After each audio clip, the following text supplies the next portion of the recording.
Because if that's the case, one, we should be trying to get to results instead of igniting more animosity or more friction within the district.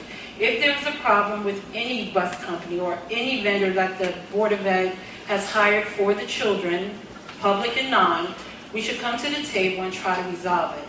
Instead of getting in the news and saying, this is that, and then all of a sudden, out of the blue, there's 153 violations. How could there be 153 violations today if a month ago it wasn't our business? Now, I do believe in safety for the children, no matter who the children are. But if it's a personal vendetta, you should keep your personal agenda to yourself and not put it on everyone else. And I'm starting to believe, just by reading various articles on different sites, different people, but it's always a particular rep of the board who's not speaking for the board, who's quoted in these articles. I think you guys need to be ethical, and women, be ethical about it, and also use your head. We live in a town that's already, there's so much tension that the last thing we need is more tension. If whatever it is, come to the table, resolve it, and then come out strong with a strong resolve for the protection of all the kids. And that was it. Through the chair, if I may.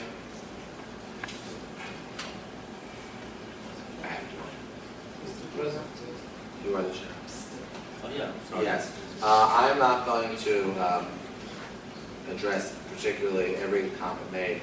I would only hope, again, and that's not directed to any one board member, that all the board members have received training, ongoing training, and the public should be well aware that no one board member, whether it be she, he, regardless of race, religion, color, or creed, could speak on behalf of the board, because as our good friend Jack Galdi used to say, La Familia is only La Familia when they're together as a board. You remember that, Mr. Tracy? Or Mr. T.C. Court? So that does not mean board members shed their constitutional rights. However, it is preferred practice that board members speak as a unit, as a group. And in fact, the board has, in previous years, had a spokesperson, but again, I'm not going to further ignite, because that's exactly what you don't want to have me say. But I do want to say this. There are concerns with busing in this town, not just the cost, but with the performance. And that is why we employ 2 full-time administrators who are very capable people, Ms. Bonnell and Mr. Coyle. And they have some secretaries. Yes, we bus, I think it was told to me, I could be wrong, more than 20,000 students. I could be wrong. 22,000. But we are going to get, and we already decided this in closed session, on our website, which we were told, by the way, is one of the best websites for boards of ed in the state. True or not. We are going to get on the website that number, which I gave earlier, which is 732-905-3696. The emails of P. Bonnell and Bill Coyle. We are interested. We have a duty to guarantee the safety of our children, whether public or non-public, especially when we're footing the bill. And we did ask the Transportation Department, who were called into closed session since it deals with a contract, please tell us what other towns are doing. Please tell us what other towns are doing as far as moving violations. We were given some statistics, and I'm not saying 2 wrongs make a right, but interestingly enough, other towns who do their own busing, so we were told by the bus people, have higher or equal, or most of them are higher rates of violations. I'm not saying that should make us feel better. But my thought is it's because we're outsourcing, maybe that, but for example, Bricktown, I believe, I don't have it in front of me, Tom's River, we were told, have similar issues with, if you go on, I'll give you a site which I just learned about, State of New Jersey Motor Vehicle Commission, www.8panelly.state.NJ.US, NBC, BIS, web. Printed today by Ms. Bonnell's office and Mr. Coyle's office.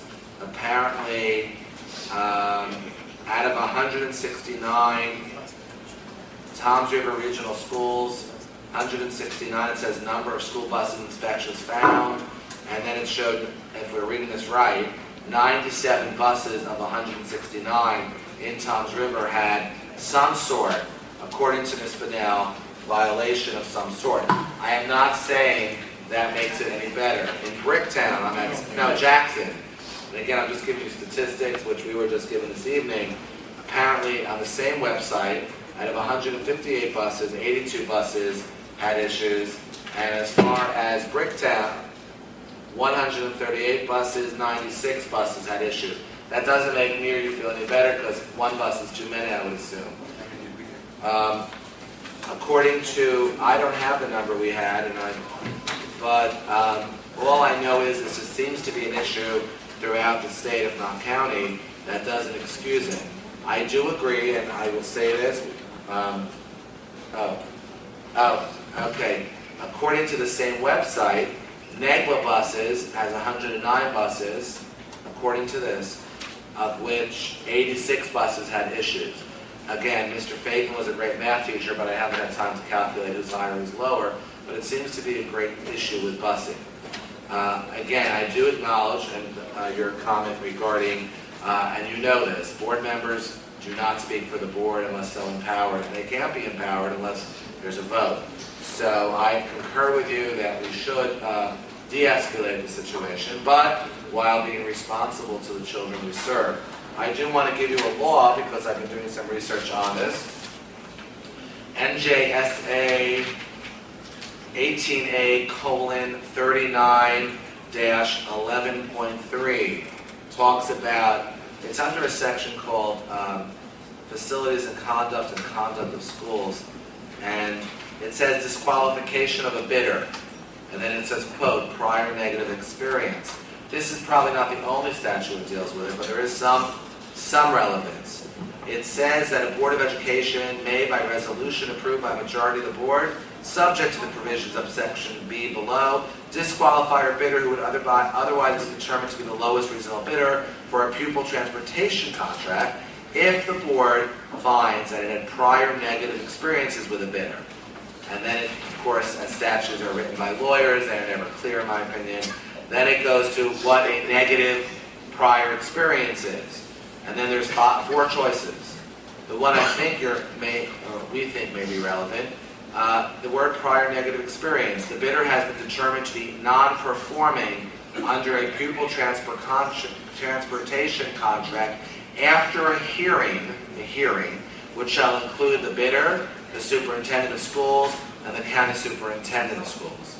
So the long and short of this, from this statute and this statute only, we need to have a hearing if the board is so inclined. That hearing would include the bidder, the superintendent, and the county superintendent, and then the county superintendent makes the determination as to non-performance. So I'm trying to give you some information as to the mechanism. Hopefully that was somewhat responsive. Through the chair. Yes. Can I go out of order and make a motion? Can you go out of order and make a motion as the board parliamentarian? We're not done with the public. We only have one more person, and they've been here a long time. Because it's about this whole issue. Well, let's just see. There's one more person listed. I'm just suggesting Stan Kearney. And there's somebody who's waiting for 30 seconds. Stan Kearney has left. Is that right? Is that in relation to you, Annette?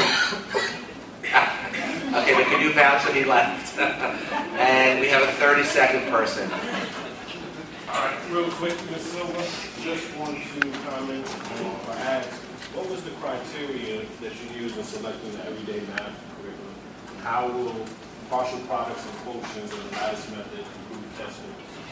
One of the things that I did, because of my experience as an assistant superintendent in Newark and the success we had with everyday math, but I also asked the math coaches to give me research on both programs. And we, to some extent, we had many meetings. We looked at the research, and across the country, everyday math is showing gains in particularly urban centers. The other programs did not have that kind of track record. One of the things we're also looking at is, for next year, I want to recommend to the board that we then use another math program in the 7th and 8th grade because previously the text that they had been using looks at algorithms the same way that we did in the 1950s. Children really don't understand why they are involved in mathematical operations. They don't know the relevancy to the outside world and the fact that math is a skill that they have to learn, that they have to utilize.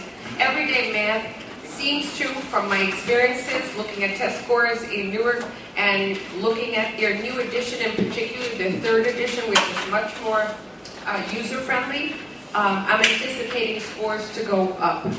And in terms of the older children, I'm also looking for next year to have a committee so that we can have a book that isn't just involved in computation, but in fact combines the real world problems, and that can happen, but we need training right now.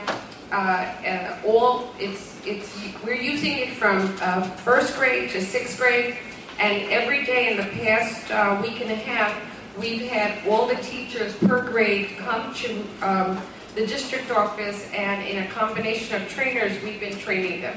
And we're going to continue the training intermittently throughout the year so that we can really roll this program out. All the teachers, from what I'm told, we are going to start the upper grades first because they're the ones that got the training. And